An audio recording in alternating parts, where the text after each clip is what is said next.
Last week you started a new job, and things got hairy and scary. Every moment raising more questions than answers, and having you dive deeper into the strange set of rules. Well, this week we're going to find out what happens when you finally start following the rules and find your unlikely coworkers. What's that? You want to be scared? Come with me.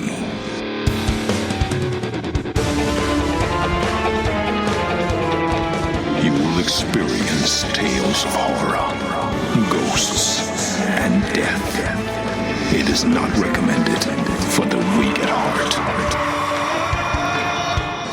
Listen in the dark. It's more fun that way. This is Weekly Spooky.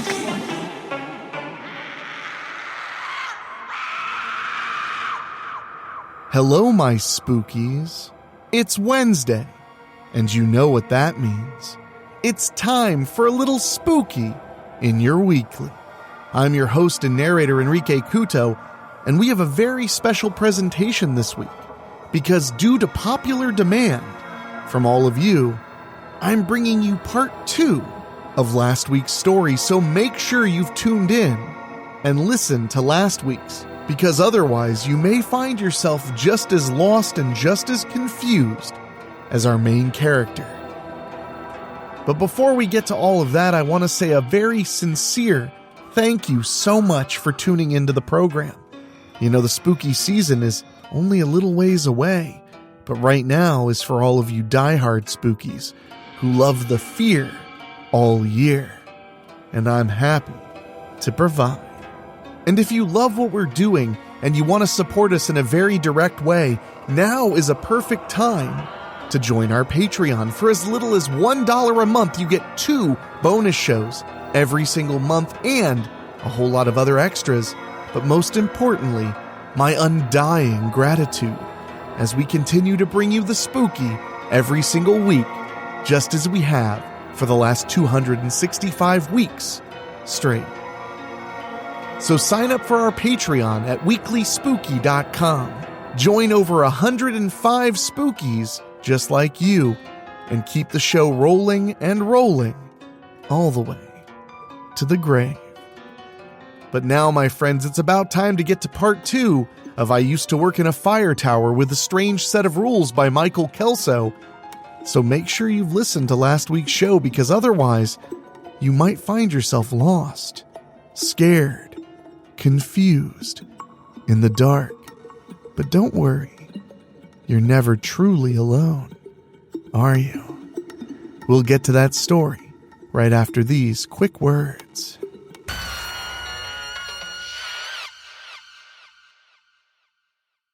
I Used to Work in a Fire Tower with a Strange Set of Rules, Part 2, by Michael Kelso. Out of sheer boredom, I glanced at my now useless phone.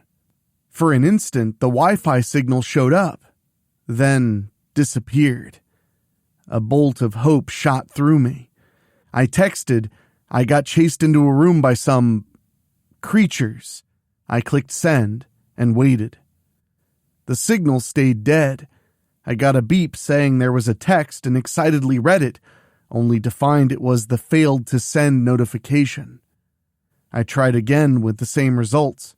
Over and over I kept trying to send. It was my only option other than continuing down the endless stairway. My phone dinged again, and I prepared to hit resend when a message showed up. It said, "We'll deal with the consequences later. Describe the room to me."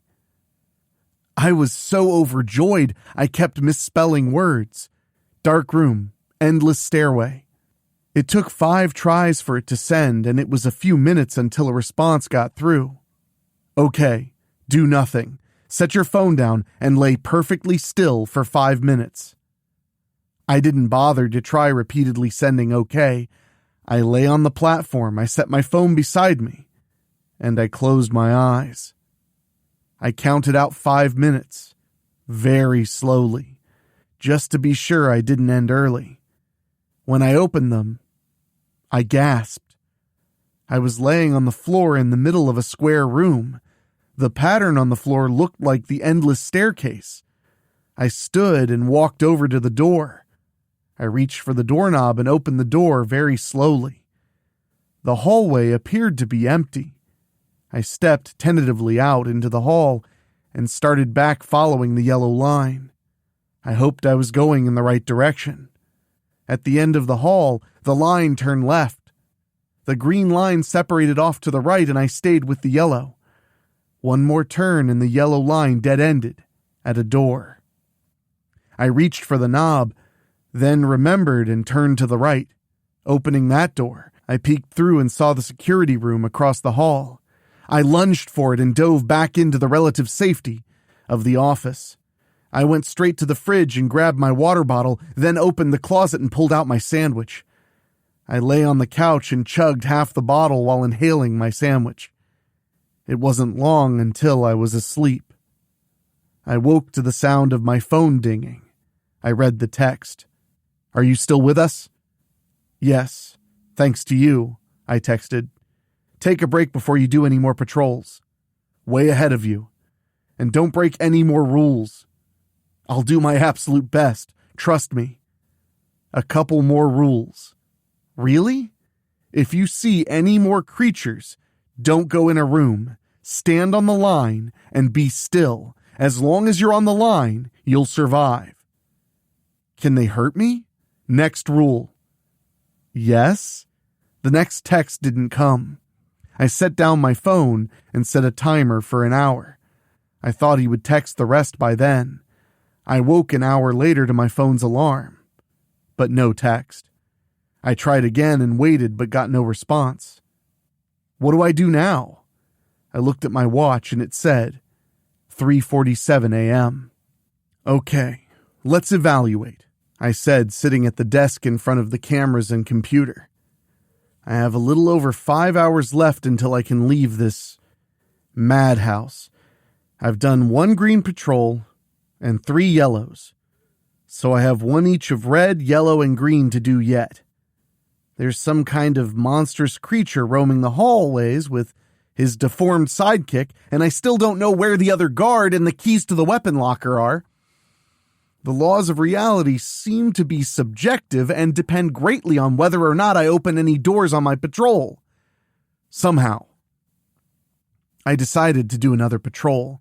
I was more worried that the building itself wouldn't let me out on time if I didn't do all my patrols. For a fleeting moment, I wondered if that was what happened to the guard I was supposed to relieve. If he was sitting on some endless staircase trapped forever because he missed 1 patrol. It wasn't a comforting thought. At this point, it was all that kept me from laying on the couch and sleeping the rest of my shift away. I took another drink and went to the bathroom, then stuck my phone in my pocket, grabbed my flashlight, and headed out the door. When I looked down, I was surprised to see the lines going to the right. Maybe I reset things when I reset the room, I thought. I headed down the hallway, hearing my footsteps once again. I stopped, and the sound of my footsteps stopped as well. It was a comforting return to some normalcy. As I made the first turn, I paused and peeked around the corner to see if any creatures were waiting for me. The hallway seemed empty. I looked at the doors to make sure none were cracked open, waiting for me to pass. They all seemed closed. I was glad I hadn't run across the creatures, but every step I took made me wonder if they were lying in wait for me at the next turn, silently waiting to jump out and do unspeakable things to me. I glanced down at the lines where the red and black went left and the green and yellow went right. There was something on the floor. I bent down and shone my flashlight to get a closer look. There was a small drop of something red. I touched it with my finger, and it smeared on the floor. Whatever it was wasn't dry yet. It hadn't been there long. I brought my finger up to my nose and smelled it. It had a metallic scent. My eyes went wide with the realization. It was blood. I jumped up and looked all around, searching the floor for where it came from. The yellow and green hallway looked clean, but the red and black hallway... I saw another drop 3 feet down the hall. I shone my flashlight at the yellow and green, longing to do a quiet patrol. Then I looked over at the red and black lines that were punctuated with drops of blood every few feet. I sighed and turned left, following the blood and the foreboding red and black lines. My senses went on high alert. I could hear my breathing. I could smell my perspiration as my stress level rose. Every step sounded louder than the one before. Even the doors seemed to somehow menace me. When a light in the ceiling flickered, I froze. Nothing jumped out of a room and dragged me to hell. I paused and took a deep, cleansing breath, then continued my patrol, keeping an eye on the blood on the floor. I came to another turn and checked carefully before stepping into the new hallway. The problem was, it was a fork. The red line went right and the black line went left. The blood followed the black line. I thought back to the repeated warnings not to follow the black line. I remembered being trapped for hours when I disobeyed a rule and went into a room. I stood there at the fork looking at each line in turn, back and forth. It came down to a choice. Obey the rules, follow the red line, and play it safe. Disobey the rules, follow the blood, and see if the other guard is hurt. One choice was selfless and the other was selfish. Another thought pushed to the front of the line. I've already broken the rules. True, I was trapped on the stairway to hell for a while and wasn't sure if I'd make it out, but I did. This thought tipped the scales, and I stepped off the red line and onto the black one. The moment I did, I felt a chill. I looked around, but nothing else seemed different. I kept following the trail of blood when the hall got darker. I looked up, and every third light was still lit. It was like something was snuffing out the lights. The chill got more intense to the point where I could see my breath. The doors in this hall were fewer and farther apart, and there were no turns. I looked at the doors to try to figure out how far I'd gone, when I noticed they were blank. I shone my light at a half-dozen doors. Not one of them had a letter, number, or any markings on it. I decided my selflessness had reached its limit. I turned and started back towards the fork where the red line was. I walked for 5 minutes, and the red line was still nowhere in sight. In fact, the chill hadn't gone away either. The drops of blood were still there, though. I broke into a light jog for a few minutes, which soon became a flat-out run. After a few more minutes, I stopped to catch my breath. That's impossible, I thought, realizing even as I thought it, that I had already seen impossible things tonight. Once I was breathing normally again, I decided to break out of this loop. I reached for one of the doors, but it was locked. I tried another, and another. All locked. I pulled out my phone and texted. I'm stuck again. We told you not to follow the black line, the return text said. It sent chills down my spine. How did you know I was following the black line? I only said I was in trouble. We know exactly what you're doing the entire time you've been in the building. Then why didn't you tell me not to follow the black line? We did. You ignored it. So, what do I do now? A single word came back, making me wish I'd never come to this place. Die.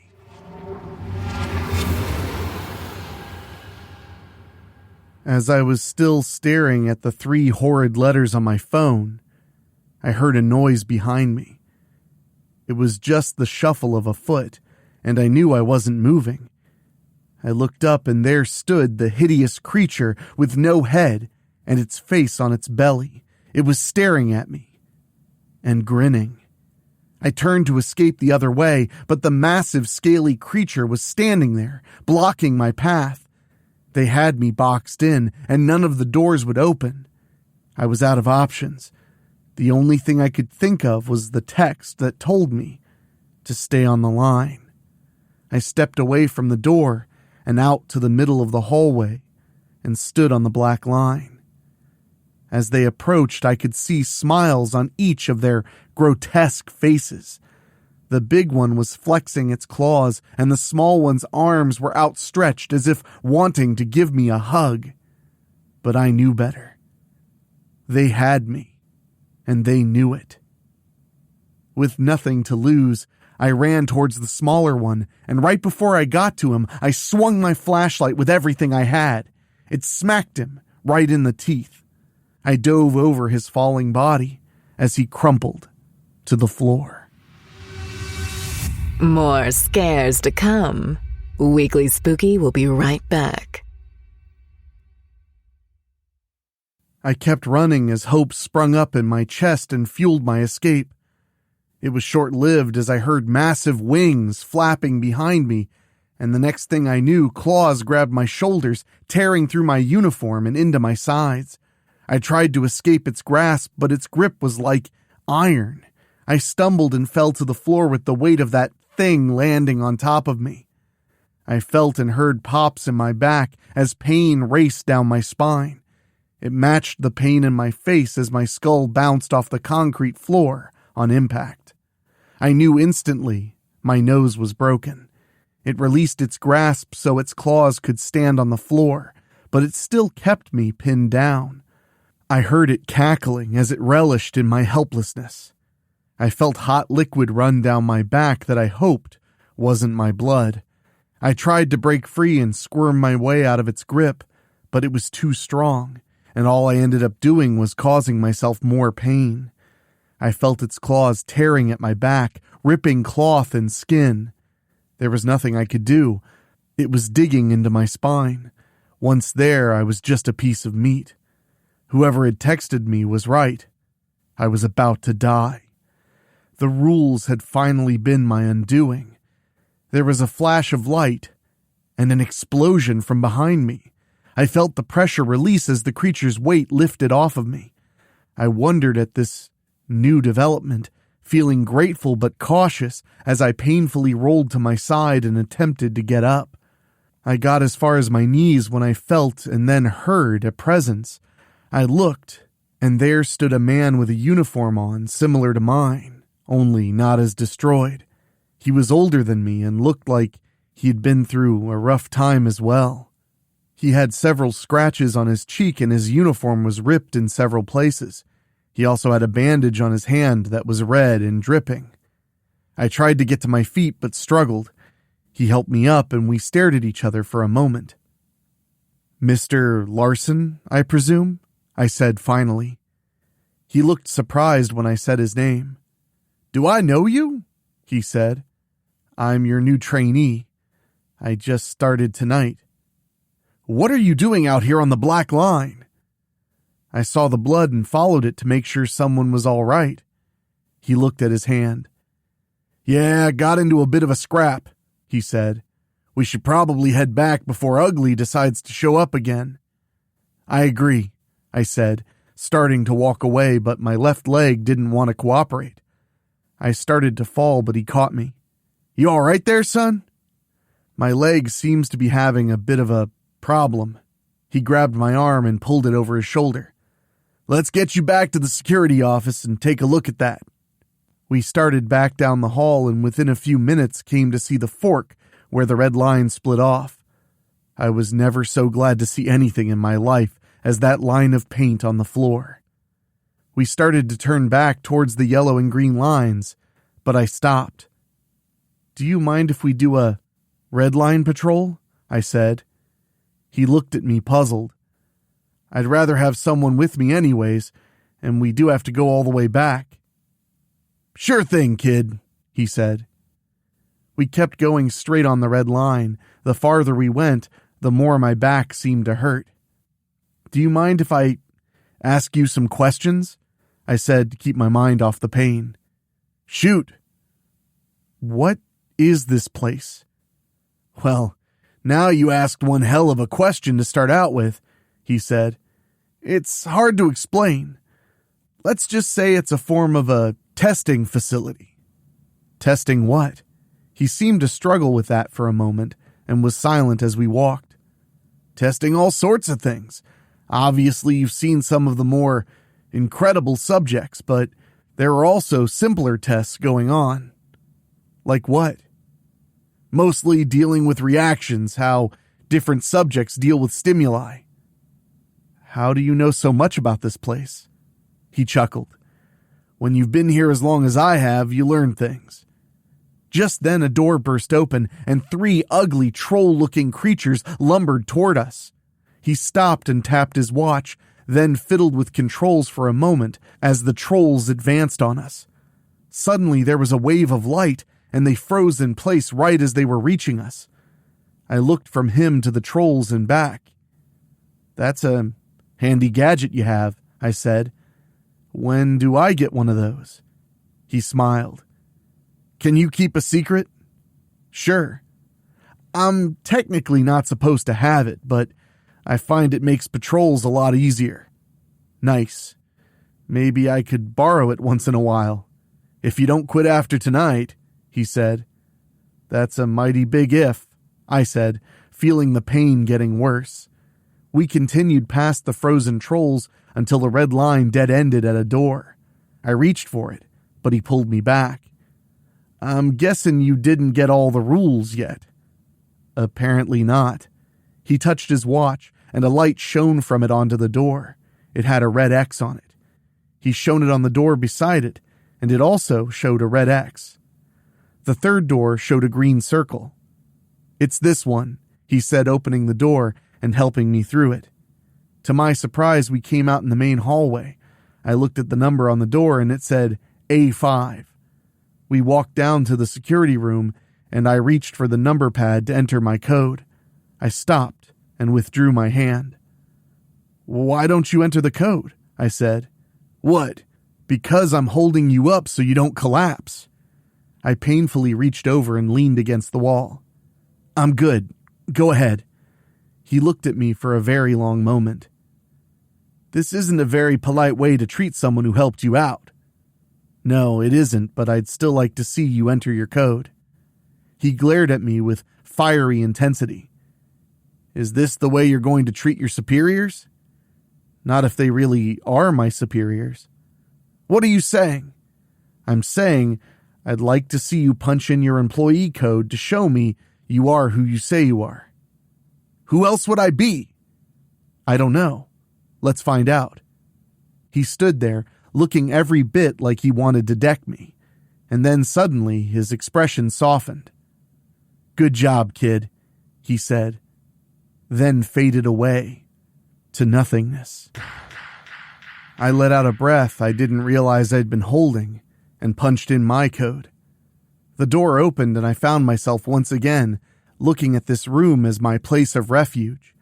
I limped into the bathroom and painfully peeled off what was left of my shirt. I wetted some paper towels and tried to pat down the gouges and scrapes on my back. I looked in the mirror at my broken nose and patted it with wet paper towels to get as much of the dried blood as possible. I wasn't looking forward to getting it set, if I ever got out of here alive, that is. As I stepped out of the bathroom, something was different about the room. The weapons locker was open. I stepped over to it and found the metal door hanging, wide open. There was a shotgun and a handgun missing. I didn't want to think about the ramifications of someone being in what should have been the most secure room in the building. Not only that, but taking weapons as well. And the fact that they thought there was enough danger to need the weapons in the first place. I'll admit it would have been nice to have the shotgun on the last patrol, but I grabbed a shotgun and loaded it, then threw some extra rounds in my pants pocket. Then I took a holster and put it on my belt, loading a handgun to put in it. I grabbed a taser and pepper spray as well. It was strange, but being armed didn't make me feel more secure. Maybe it was the fact that I had no idea who had the other guns. I hoped it was my supervisor, but this place had taught me to expect the unexpected. The other difference in the room was the locked door that I had assumed was a maintenance closet. It was open. I chambered around in the shotgun and peeked around the corner into the open door. It was dark. I was tempted to close the door and walk away, but my curiosity wouldn't let me. I turned on the shotgun's flashlight and started through the door. I jumped as my phone dinged, saying I had a text. "Don't go in that room," it read. I stuck the phone in my pocket and continued into the room. The light wasn't much help against the total darkness. I could only see a few feet in front of me. The passageway was cramped. I had to walk a little sideways. Claustrophobia crept up on me and had me fighting off panic as I continued down the tiny corridor. The light from the shotgun didn't do much to stave off the darkness. There was little to see, but it would have been nicer to see it much more brightly. Suddenly, the corridor opened up into a large room. I made sure there weren't any steps to stumble down like before. I flashed the light around, but didn't see much. The room was empty except for something small in the corner. I cautiously started towards it, shooting glances all around as I went. When I got close, I could see it was a small box. There were bars on the front of the small door and fingers were sticking out. "Hello?" said a raspy voice, barely loud enough to hear. "Who are you?" I said. "My name is Kevin Larson. Who are you, and why aren't you wearing a shirt?" I looked down, and sure enough, I forgot to put my shirt back on when I was tending to my wounds. "That's not important. I need to get you out of here." "You can't. They're waiting for someone to rescue me so they can capture them. I'm nothing more than bait." "And I fell for it," I said, looking at the lock that prevented his escape. You're not safe yet. Weekly Spooky will be right back.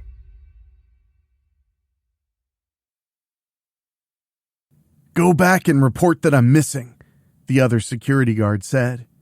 I did that several hours ago. "And they haven't sent anyone?" "Unless they're invisible, which, for this place, that might not be much of a stretch." "Who are you again?" "I started last night. I'm your new trainee." "You say you started last night?" "Yes." "And you called in that I was missing?" "Yes." "You're not my trainee. You're my replacement." "What do you mean?" "If they haven't come looking for me yet, that means they think I'm gone." Wow. Talk about job security. I kept fiddling with the lock, but it refused to open. "Step back," I said. "What are you going to—" I fired the shotgun at the lock. It hit, but didn't break it. "Stop!" he yelled as I chambered and fired another round. This time the lock broke and came free. I opened the door in time to receive a punch to the jaw. "You idiot! You could have killed me!" He came out of the box and wrapped his hands around my neck. "Get off me!" I yelled, twisting out of his grip. He knocked me to the floor and we rolled around, trading punches. "You're welcome, asshole," I said. "For what? Trying to give me a buckshot milkshake?" I stopped rolling when I heard the sound. It was like a rushing wind coming toward us. "What is that?" I said. He jumped up and ran toward the corridor. "What is it?" I said to his rapidly disappearing back as I ran as best I could behind him. It didn't take long for me to find out. The large creature I'd met last in the back hallway must have had a lot of family because they were all flying toward me. I kicked into high adrenaline gear, running faster than my injured body wanted to. The wave of black wings was almost on me. I turned around long enough to fire a shot at the closest one. I was rewarded by seeing him not only fall, but take a couple of his brothers with him. Encouraged, I fired again, watching 3 more go down. I fired again and again, feeling like I could take them on as I squeezed into the corridor. I aimed one more time, but the gun only clicked. I had fired my last shot and needed to reload. The problem was, I was running backward in a corridor that had no room and my arms were nearly pinned to my sides. I started hacking at them with the butt of the gun when they got close enough. It wasn't as effective as a buckshot blast, but it still worked. They were almost on me. I felt claws scratch at my head and face. Suddenly, I fell backward, onto the floor of the security room. "Help me!" Larson said as he tried to slam the door shut. I had the wind knocked out of me. I stumbled to get up and rolled over to press my weight against the door. They were still holding it open enough that it wouldn't latch. I reached into my pocket and pulled out a shotgun shell. I loaded it and stuck the barrel into the opening. Before I could do anything, it was nearly ripped out of my hands. By some miracle, my finger was already on the trigger. It went off, knocking them back just enough to close the door. He collapsed beside me, breathing hard, and offered his hand. "Now I'll thank you for the rescue." "You're welcome," I said, sitting there, trying to catch my breath. "Not to sound ungrateful, but how did you get in there anyway?" I pointed my thumb over my shoulder. Door was open. He fixed a hard stare at me. "That's impossible." I shrugged. "I don't know what to tell you. I walked in after my last patrol. The door was open and so was the weapons locker." "Was anything missing?" he said, suddenly alarmed. "A shotgun and a handgun." He grabbed my arm and yanked. "We have to go, right now." "Why?" The word was barely out of my mouth when the floor erupted beside me. I jumped up and followed him toward the door. A shotgun blast hit the wall behind me. A chunk of the door blasted out in front of us just before we reached it, causing us to duck. "Who the hell's doing that?" I said. "Oh, come on," a voice said from the other side of the room. "You've forgotten your rescuer already?" I glanced around the corner and saw the fake Larson, aiming a shot at my head. I ducked back just in time as the blast tore a hole in the wall. "Does this kind of thing happen often on night shift?" I said, loading more shells into my shotgun. "Only when you break the rules," he said, fixing me with a pointed glare. "If I would have known this place had all these freaky rules, I never would have taken the job." "Neither would anyone else," he said, peeking around the corner and being rewarded with a shotgun blast nearly hitting him in the face. "I don't get it," I said. "All these rules are stupid." "Maybe we could discuss it when we're safe." I fired off a blast when I saw fake Larson peek around the corner. "And when will that be?" I shouted over the return shot. His eyes darted around the room as if searching for something. He grabbed the shotgun from me and fired. The buckshot pierced the fire extinguisher, instantly filling the room with a cloud of white powder. He grabbed me and dragged me toward the door as the other Larson fired blindly. We fell into the hallway, barely staying upright, coughing powder out of our lungs. I turned and slammed the door shut. "Will that hold him?" I said. "How many more patrols do you have to do?" he said, looking at his watch. "Are you nuts? Why would I do any more patrols with that psycho running around?" "Believe me," he said, looking me in the eyes. "There are worse things than him in this place." I thought for a moment. "I still need to do one yellow and one green. Do you have any more shells for this thing?" I felt in my pocket and pulled out 2 more shotgun shells, then handed them over. I pulled out the handgun and chambered around, then turned on the safety. "Let's go," he said, heading down the hallway.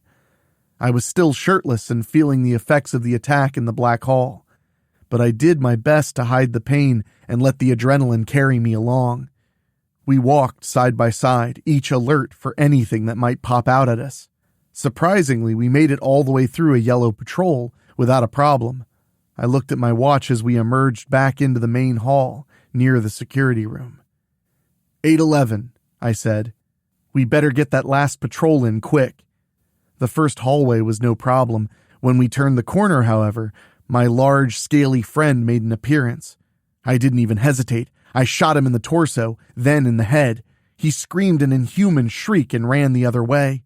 His little buddy took one look at me pointing the gun at him and followed suit. Larson grinned and nodded at me. When he turned the second corner, I couldn't believe my eyes. The floor was suddenly made of lava. "You've got to be kidding me," I said. "Okay, I know it looks bad, but stay single file, and whatever you do, stay on the line." He started walking, keeping his feet on the line like a tightrope walker. I followed after him. The heat from the floor was tremendous. I was sweating buckets and didn't even want to think about the consequences of toppling over without a shirt on. We continued as quickly as possible, looking every bit like two kids trying to walk the yellow curb on a sidewalk. Right in the middle, I stumbled and lost my balance. I stepped one foot into the lava to regain my balance and was instantly rewarded with pain. I screamed in shock and agony. It felt like my foot was literally on fire. I got it back on the line, sucking wind through my teeth, trying to stay on, limping with one foot. "You okay?" Larson said. "Define okay," I said. "I'm in some madhouse of a not warehouse with demons and ghostly employees chasing me, and I literally just burned my foot on lava." "I know it's a lot to process," he said, "but we need to keep going. Focus on the job and save going crazy for later." I took a deep breath and immediately began coughing from the fumes. I hopped along, staying on the line as best I could. I was ecstatic when we turned the corner and left the lava behind. I nearly ran over Larson, who had stopped and was staring down the hallway. I was about to ask why he'd stopped when I saw for myself. At the end of the hall stood his doppelganger, and he wasn't alone. There were 5 of them. "What do we do?" I said quietly in his ear. He jumped at the sound of my voice so close. I don't know." I looked at my watch, and it said 8:51. "We only have 9 minutes," I said. "Just go straight at him." I ran ahead as fast as I could hobble. They came at me in a crowd. I fired and hit the first one in the knee, taking him out of the fight. I fired again, hitting another in the shoulder, then again hitting his knee. Faux Larson had fired his shotgun at me and thankfully missed, although I did feel a burning in my leg. I would worry about that later. Another shot, another Larson down. I was nearly halfway when his shot hit me in the shoulder. It erupted in pain, but I kept going, shooting down the last of his twins. I fired a shot at Larson and somehow hit him in the chest. He was wobbly but still raised his shotgun and aimed at me. We were close enough now I could tell he would hit me. Suddenly a blast came from behind me. It passed so close I could feel the heat from the buckshot. It hit him in the neck, and he stumbled back. I added my last round into his chest before he could pull the trigger again. He collapsed in a heap, his hand reaching out toward us as we stumbled past, through the door, and out into the main hall. I paused to catch my breath and leaned against the door, checking my watch. 8:58, I announced. We hobbled up to the reception door and stood silently, like two people waiting for an elevator. The daytime staff began arriving and punching in through the door, throwing furtive looks our way as they entered. The last one was the security guard for the day. "What the hell happened to you two?" he said. We looked at each other and laughed as we punched in our numbers and walked out. He stood next to his car, and I stood next to mine. "Will I see you at work tonight?" he said. "Absolutely no way in hell," I said. He smiled and nodded. "Understandable." He got in his car and drove away. I took an extra moment to look around at the building, which looked completely normal from the outside. I breathed in the clean forest air and listened to the birds singing their merry, oblivious song. I got in my car slowly and gingerly, knowing there was no way I could afford to go to the hospital. I hoped I had some gauze and some antibiotic ointment at my dingy apartment. I started my car and hoped I had enough gas to make it home. Driving away from that building was the best feeling. I started wondering if there was any place around here that didn't have some strange rules to protect their weird secrets. I knew I would have to find a job and quickly. Maybe I could do fast food. There's no way anyone could have dark secrets in a burger joint, right? I have to admit, this is the first time we've done a listener request, but I'm happy to bring you the other half of Michael Kelso's mini epic, about a strange set of rules in a warehouse in the middle of nowhere, and I hope you enjoyed it as much as I did, because I enjoyed it a whole hell of a lot. I also want to give you guys a little hint that in July, we're doing a very special mini-series. We're heading back to Strickfield, baby! And we're going to have a hell of a summer together. So make sure you're subscribed on your favorite podcasting app, and hey, while you're over there, why not leave us a 5-star rating? It really does make a big difference, especially on Spotify and Apple Podcasts. And if you're listening on Spotify, leave us a comment on the Q&A. I read every single one you submit. So send me something nice. Don't be too mean.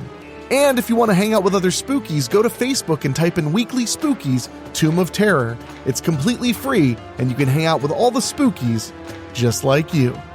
And speaking of spookies I want to say an extra special thank you to our Patreon podcast boosters, folks who pay just a little bit more to hear their names on the show.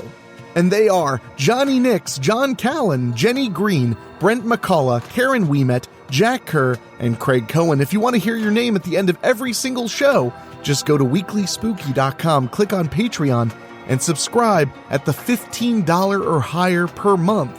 You'll hear your name out of my silky, spooky voice every single week, and it really does help the show keep going and going. But now it's time for me to get out of here. But before I do, I want to say an extra special thank you to our executive producers, Rob Fields, Mark Shields, and Bobbletopia.com. Use code WeeklySpooky at checkout for 20% off. Our producer, Dan Wilder, and our composer, Ray Mattis. Well, my friends, it's time for me to get back to making you even more spooky for your weekly. Until next time. Thank you for listening. Make sure to find your way back next week.